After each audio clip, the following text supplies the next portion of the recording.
একবার এক সিংহের শরীর থেকে দুর্গন্ধ বের হচ্ছিল। সেই সিংহ তার সামনে থাকা এক হরিণকে জিজ্ঞেস করলো, এই বেটা দেখতো আমার শরীর থেকে গন্ধ বের হচ্ছে কিনা। তখন সেই হরিণ বলল, মহারাজ সত্যিই তো আপনার শরীর থেকে প্রচন্ড দুর্গন্ধ বের হচ্ছে। হরিণের এই কথা শোনা মাত্রই সিংহের মাথা গরম হয়ে গেল।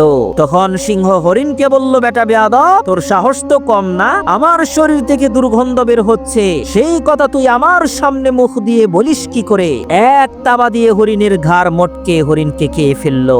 এরপর সেই সিংহ এক বান্দরকে জিজ্ঞেস করলো, এই বেটা বান্দর দেখতো আমার শরীর থেকে কোনো দুর্গন্ধ বের হচ্ছে কিনা। সিংহ যে হরিণের কি অবস্থা করেছে সেই দৃশ্য দেখে বান্দর বুদ্ধি করে বলল, মহারাজ কি যে বলেন না, আপনার শরীর থেকে কি কখনো দুর্গন্ধ বের হতে পারে? এই কথা আপনাকে কে বলেছে? আমি তো আপনার শরীর থেকে সুগন্ধ পাচ্ছি। তখন সিংহ বলল, গাদ্দার তুই আমার সাথে মিথ্যা কথা বলিস। এই বলে রাগান্বিত হয়ে সেই বান্দরটিকেও খেয়ে ফেললো।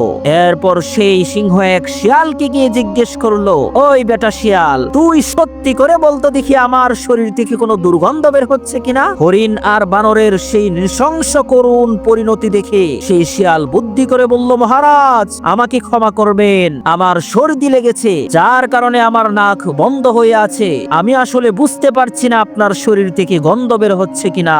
তখন সেই সিংহ শিয়ালকে কিছুই করলো না। প্রিয় বন্ধুরা আমার, এটা কোনো সিংহ আর শিয়ালের গল্প নয়, এটা হলো আমাদের সমাজের বাস্তবতা।